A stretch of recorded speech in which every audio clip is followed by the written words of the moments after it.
Hello, everybody, and welcome to Between the Takes. I am Brianna Oppenheimer, an actress and producer, and my guests today have been in the industry for 20 years with their sapphic Netflix. They are multi-hyphenate producer, director, writers. They do it all.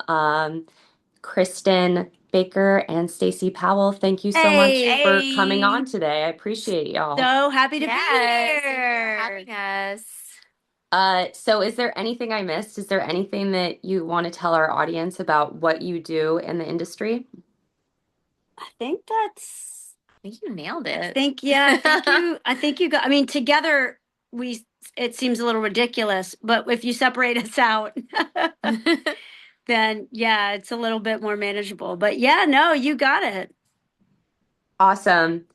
And you have been in the industry for so long. How have you seen the industry grow, and what do you feel about the industry today in 2026? Yeah. I've actually been in the industry for the 20 plus years. And Mhm. actually I don't even date myself, but even longer than that. Because like before I started Tello, I actually worked for the Writers Guild of America. And I was in the story department of Regency Productions, which is a small boutique um green light studio system that has a first look deal with, I believe, Fox Studios. And I mean, it's just like, I mean, I've been in it so long that it's like changed quite a bit. But what I will say is, just in the time that I've launched my streaming platform, you really had this rethinking of the economics of the industry, which, right, like that's the basis of everything. How do we pay for things? What should budgets be? How do we make money on it? And for a while, there was a very formulaic system of making money. You went to theater, you did DVD, then you went to a pay channel like HBO or Showtime, then you went into syndication, right? Like, and that was the studio system understood those economics like really, really well. All of a sudden, 20 years later, Netflix comes in, streaming comes in, and DVDs go away. So it upends the economics of everything. So I think we're in this, I think the last 20 years has been this shift to the new economics. And a lot of that is also driven by the tech companies, Amazon, Apple. I mean, Netflix considers itself a tech company as well as storytelling. So you have so much more like data driven pieces, which some people could look at that who are old school in the industry and say, this has upended everything. This is awful. It's horrible. Other people like myself would say, I can now tell stories and there's an economic engine behind it where I wouldn't have been able to do that 25 years ago because I would have been beholden to a lot of gatekeepers that were straight white men. But Right. now you can truly go direct to consumer. You don't have a studio as a middle person. You don't have a distribution company as a middle person. There was a, and I apologize, I don't know his name, but there was a YouTube star who just had a theatrical release. Oh yeah, the iron fist, iron lung, something like that. Yes, Yeah. exactly. That is unheard of. That's unheard of. So there is a way to have an audience. I mean, Patreon has changed the game for things. Like there's a way to have an audience without as many gatekeepers. Now, again, the economics of that changes, but I think it's actually opened things up to to more diverse voices. Even though a lot of people get upset that major streamers and companies have silenced or not silenced, but canceled a lot of the shows that were considered diverse. I would say you can have an audience and find an audience in a way now that you couldn't have done 25, 30 years ago. I mean, I was around, I don't know if this is like too old for you, Brianna, but like there was this group of guys that did this do you remember that, like, what's up? Like that? There was a whole, do you know what I'm talking about? You don't. That's what it was. I know it was. You did it really good too. I'll be Googling that later. Yeah, it actually ended up being like a Pepsi commercial. Yeah. It Oh, was a short film that went viral. And I use air quotes because it was VHS tapes that people would duplicate and send around to their assistant friends in the industry. And these was up guys, that's how they became famous, was they did this short film that then became a commercial, and they got paid probably a good chunk of change. What they're doing now, I have no idea. But this whole virality thing, this whole storytelling thing was like people making VHS copies and sending it around. Like, it's not like that anymore. You know what I mean? so what would you have so much experience. What advice would you give to directors, writers, producers, actors in 2026? Because you've seen where we've come from with VHS tapes, you've seen Netflix come in, you've made your lesbian Netflix, Yeah. and now we're here, there's AI, there's all these things. What would be, because you're such a visionary, what would you say to Mhm. people just coming in, graduating from college who just had this dream? Well, I think the first thing you need to do is you always need to flex your storytelling muscle, like, Hmm. period. Like, we now have the ability to make things on our iPhones. We can make them horizontal, we can make them vertical.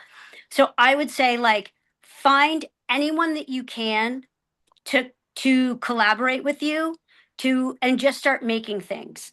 Like, Hmm. use the weekend to make your short film. Use the weekend, volunteer on a buddy's short project so that they'll then volunteer on your short project. Find the people who you like your film. I actually have what I call a film family here in Nashville. Hmm. And like, it's a group of people who I know I can call up, who's like a DP, a gaffer, a wardrobe person, a makeup person, who I've built a very close relationship, and I consider them my film family. And they'll work for me as long as I can meet their schedule on my budget, on my timeline, and I'm paying them. So I mean, as you're coming out of film school, as you're getting into the industry, or if you're even in a job and you've always wanted to make a movie, go volunteer on other people's projects. People are creating all the time. You see it on like Facebook communities. There's a Facebook group in this whatever city that you're in that is of actors and filmmakers.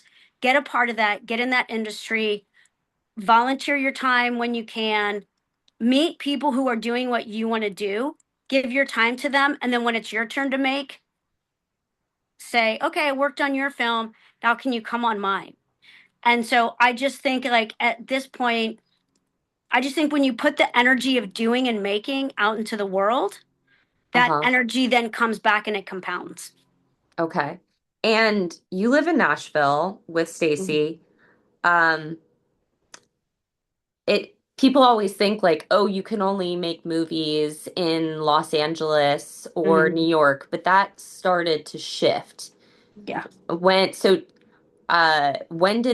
did you see that shift? And Mhm. can people be a successful filmmaker in some of the regional markets? Yeah. So when I first started Tello, I lived in Chicago.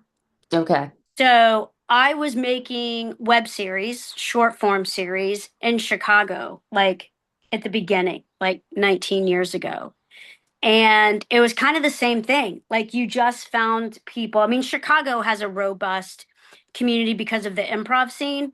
Now Right. it has given incentives. So you have all the like Chicago Fire, Chicago this, Chicago 911. Like, but that wasn't there when I was making movies.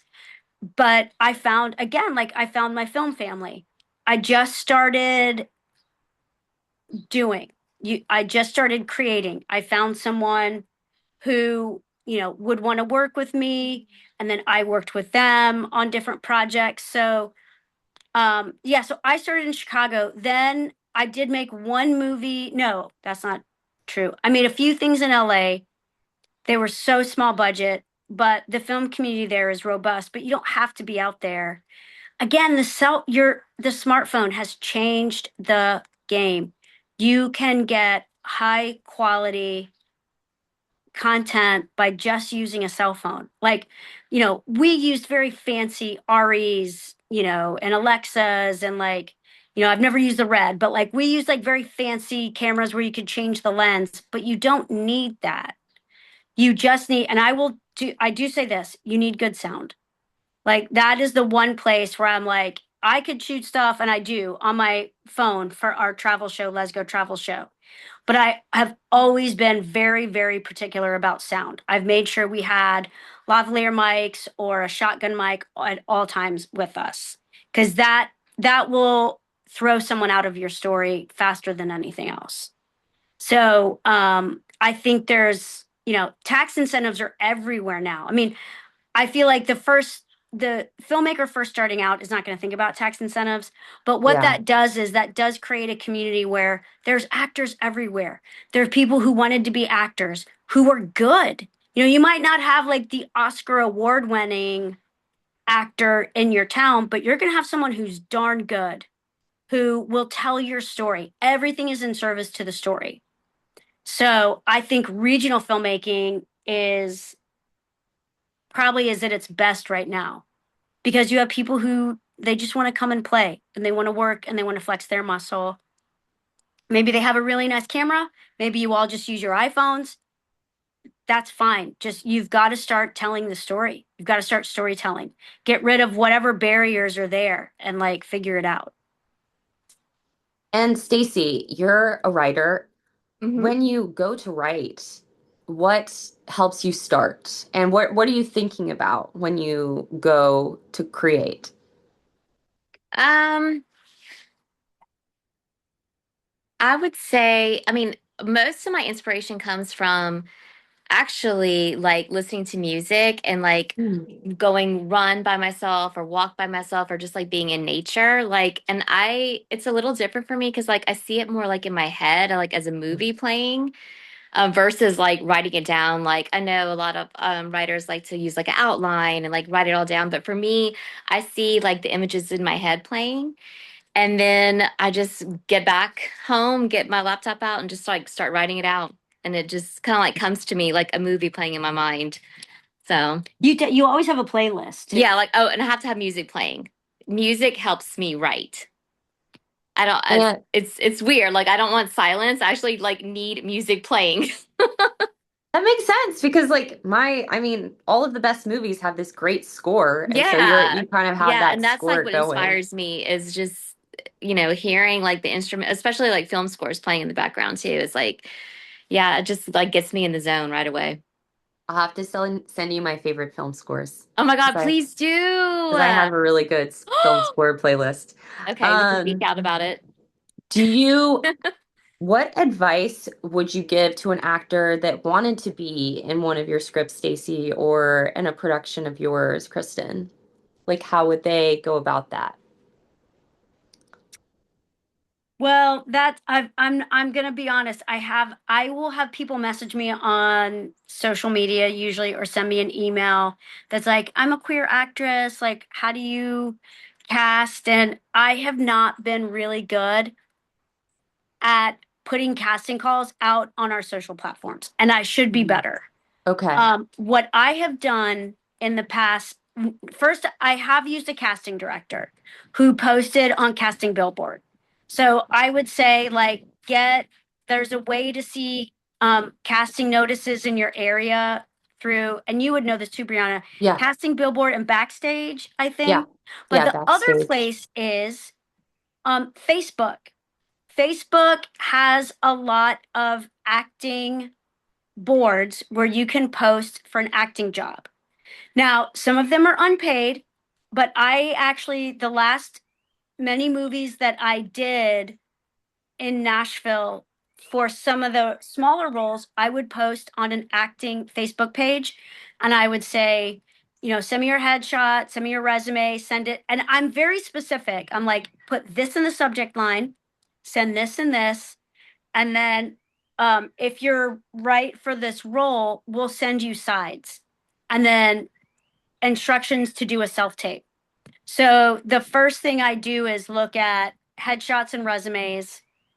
And I posted on Facebook. And then we've also done like stuff and like Backstage and Casting. Is it Casting Network? What's the other casting one? Casting, I think they got bought out. So it was Casting Billboard. I think it is Casting Network, but Is it's that it? changed so many times. It might be even Yeah. something new, honestly, because But there's like two kind of big, like, yeah, Backstage and Casting something.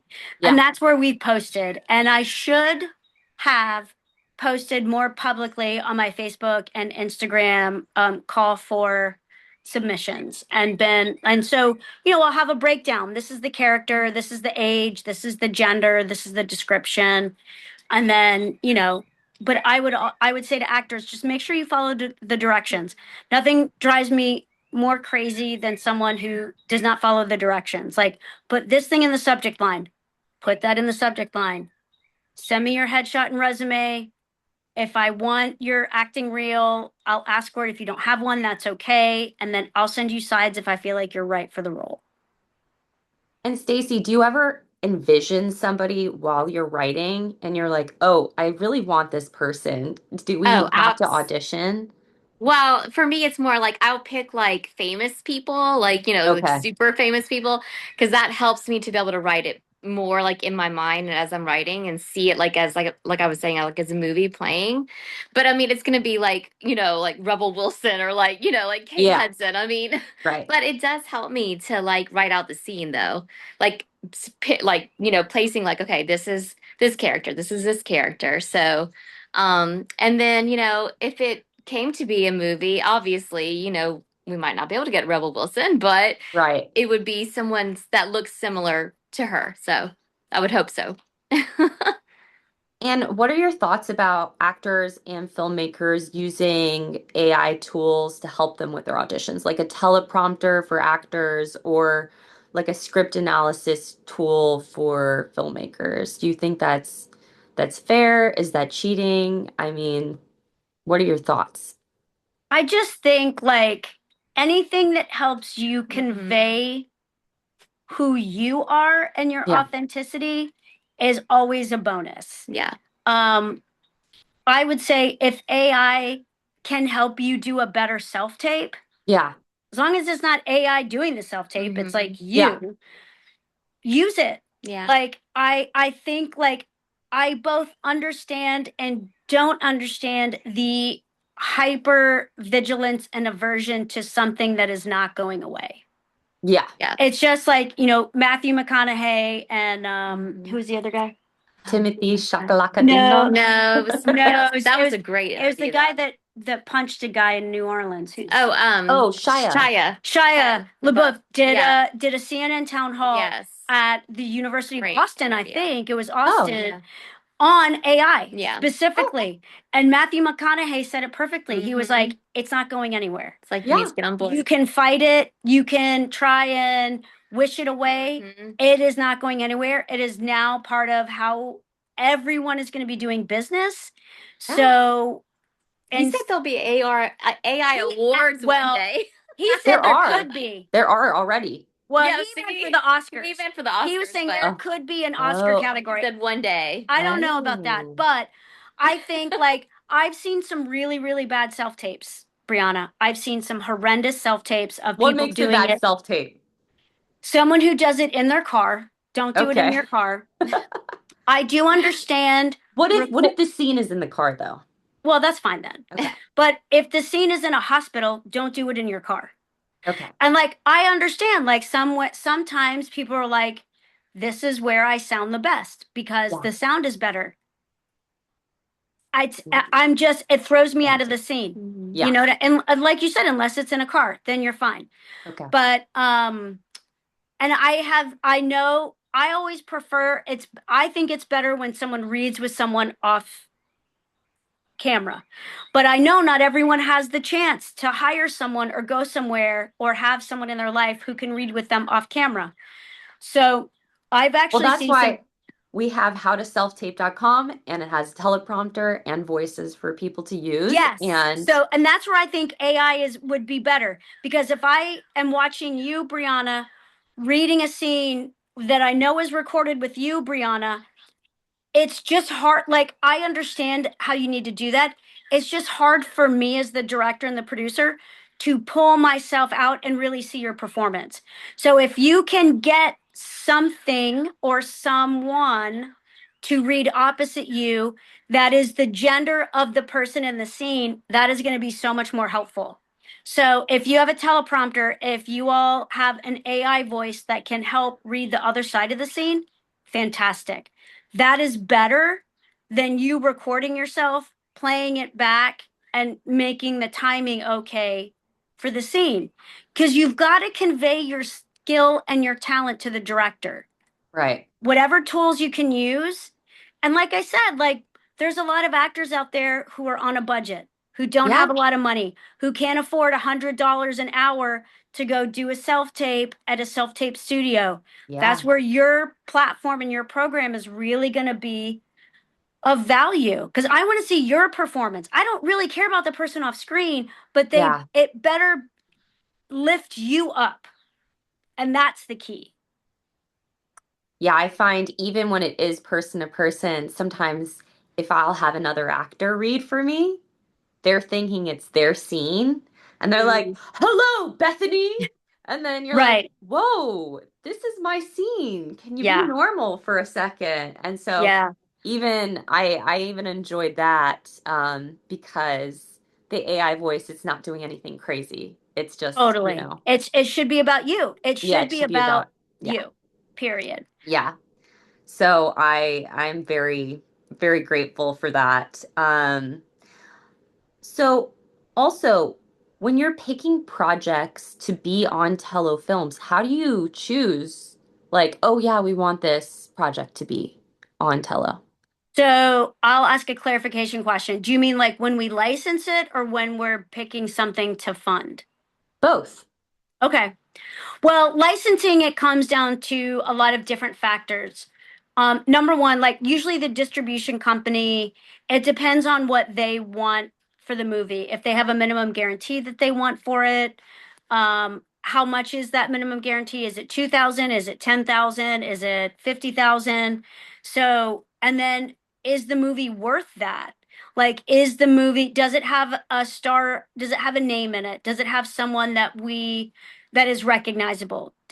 Where is it? Like, I'll go look it up on the IMDb star meter, on the reviews. Like, that's always really helpful because that shows me how well known it is.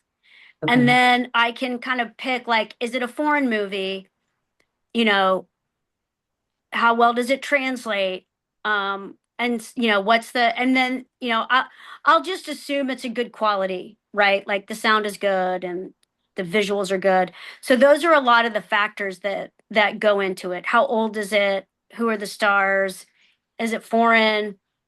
Um, and so those are the things that go into us licensing it for Tello. And then, story wise for us right now, because our budgets are smaller, how many locations are there? How many characters are there? Are there things that are prohibitive? Like, do you have a helicopter in it? We probably can't get that. Like, do you know what I mean? So a lot Yeah. of times it's like, yeah, like how many locations, how many characters, are there animals, are there kids? Can we either get rid of them or change their age? So that will have a lot to do with it, as well. And when you're directing an actor in a scene, is there, and you're on a tight shooting schedule, is there any techniques that you use to help the actor if they're just not getting it? And you're Yeah. like, uh, you're trying to push, you have, the time is money, and you need to Yeah, get yeah. them to hit what they did in their audition or whatever. It really depends on the actor. Okay. So it's going to be different for each actor, and the scene that I need them to emote for, that is dependent as well. And how well do I know the actor to get them to do what I need them to do? Um, I'll tell this quick story. In the movie I Hate New Year's, we had this we were filming in an area and there was a game being played, like on a field where you could hear the buzzer. And it was a very emotional scene. And this is one of those instances where time was money. But I was like, there's no way I can get the performance that I need with the buzzer going off like every 2 seconds. So one of my producers went and found out when the game is going to end. And it was like a half an hour from from the time that we were. And then I knew I was going to need to get the actor back into that space. So finally, like I just said, we're all breaking right now. We can't continue this until the game is done. Everyone go in, take 30 minutes, and when the game is done, we're going to come back out and we're going to film. And so I think that was an instance where I knew nothing productive was going to be done in that half hour. I was going to burn a lot of, you'd say tape, but it's not, it's digital. I was going to waste a lot of time and it Right. wasn't going to matter.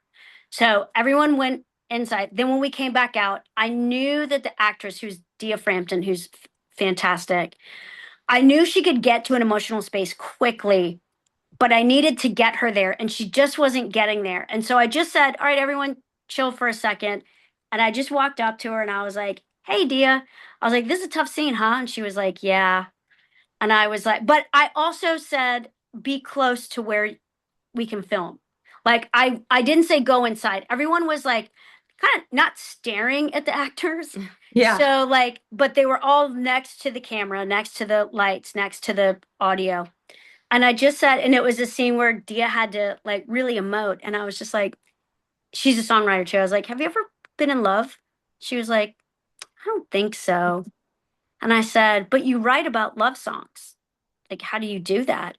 She goes, well, you just imagine how it might feel. And I said, oh, that's really interesting. And I was like, I can't, and I asked some other question, like, do you want to be in love or something like that? And I knew the more I kind of asked about these questions, I could feel her starting to get emotional and get into the space. And I Ooh. literally, I like looked at her and she had started like getting teary eyed and I ran and I was like, let's go, let's film. And she nailed it. It's this beautiful scene. She's like crying and like snotting and like emoting to the camera. And so I just knew like she just needed a little bit of time to get there. And I needed to ask her some probing questions as like a friend. So, and you just kind of know how to get an actor there and you can kind of feel it. And I would love to say, like, these are the 5 things that I do, but it just depends on every actress. Like in The Christmas Writer, I was able to get Shelby into this like really emotional space. Because I knew she was just there. And I knew the other thing as a director that you want to think about is what take are you doing? Mm-hmm. If you're in a wide, you don't want them burning their emotions out. Oh, So I wish I would have known that when I first started acting. I yeah. didn't know when I first started, like, save your good tears for the Save your good close-up. tears. Exactly. So I knew and I actually like, I had like this young filmmaker next to me who's our production coordinator, and I called him over because he was just like that, like excited movie guy. I was like, all Aw. right, I'm going to show you. I said, this is how you do this scene because it was an emotional scene. I said, I'm going to take a 2 shot. I said, and Shelby's going to get into it. And I said, when I know she can do it, I'm going to do her close up first. Then I'm going to move to her grandma. And I'm going to take her close up. And I said to Shelby, because she had started to get emotional, I said, your close up is next. I go, burn it out. But I knew I could say that to her so that she could get emotional. But I said, this is it. Mm-hmm. Burn everything you have on this, waste it all, because next is Karen's. And she did. And it's a really beautiful scene in The Christmas Writer where she gets emotional and she cries. But I knew, she needed a minute to get there. Right. And I could see it. And then I was like, all right, I think we did like 2 or 3 takes on her close up. And then we moved to Karen and who was her grandma. And I was like, you're good. Like, you're good. And she was still in the moment, but she wasn't losing it. So you also kind of have to know when your actor is ready. Because I remember again, this was on I Hate New Year's. I asked Dia, she did a great take. And I always ask the actors because I do leave time, even though we're we're doing a lot of pages. I always say, do you want one more take? And if they feel like they got it, they'll do it. But I remember this one scene, she thought for a minute and she goes, no, I could use one more. And I turned and I knew it. I was like, oh, this is gonna be powerful. So I turned to my two of my investors at the time. I said, I'm going to give you the headphones because I know what's going to happen and I know all the lines. I want you to watch her performance because she's going to kill it and you're going to get to hear it. And I know what she's going to do. Like I just knew. Sure enough, that's the take that we used because it was beautiful. And so, yeah, you got to know your actors as a director and you have to know how to get them to where they need to go. And I will admit, there are some actors that I just can't. And you have to know when you can't. Bless you. Thank you. That's it. You have to know also when you can't get them there and how to get as close as possible to what you want. But just know that you could spend the next 5 hours and they're not going to give you what you need. So And that's a you're bummer. like, okay, it's been 10 minutes. I can't, like, we keep burning this. And you're like, okay, this isn't It's more like happening. 30. It's more like 30? 30 minutes. Like I Okay. remember I needed this one kiss in a different movie and I kept rolling and I just said, do it again, do it again, do it again. And I'd never cut. And I just said, back to one, do it again. And it's a very David Fincher move because they did it like 20 times. But I knew for this one particular actress, I had to beat her down into submission to get her to like loosen up. And it was Right. this one thing that I needed, and I was not going to leave. But I knew if we cut and reset that it was going to lose it. So I just said, back to one, go again, back to one, go again.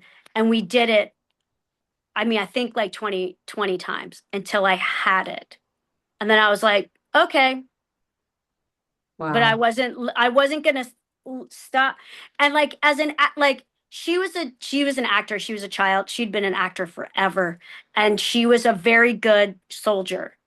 And so she wasn't going to complain. She would like, so I knew that, right? Like you Yeah. just as a director, you have to know your actors and how to get them when you can't get it, how to get as close as you can and not get them pissed off at you. I feel like the only thing that pisses me off as an actor is when a director is like, hey, that's not working. And it's like, what's not working? What's not working? Yeah. Oh no, I've never done that. I don't like doing that and I don't like doing a line reading for someone. Some I think people are that's very into line readings. I'm just I like, don't under I don't get whatever that. floats your boat. I'm like, if that's what you want, that's what you want. Yeah. But when you're telling me that like you don't like what I'm doing, but you're not telling me Yeah. what's wrong I've with I've what I'm heard doing. people say that about directors and I just don't understand. I've Yeah, never understood that. I'm like that makes no sense to me. that's been crazy. But I mean, most of the time I've had very, very good experiences. My last film, the director was a Reiki healer, so we all did Oh, like a nice. meditation Wow. before. It was just like so great. But Wow. thank you guys so much for coming Yeah. on Yes. today. Is there anything, what were your goals for the future for Oh as God. artists? Yeah. I think we definitely want to make another Yeah, movie together. that'd be You so know, Okay. fun. when that is, we don't have anything eminently on the horizon yet.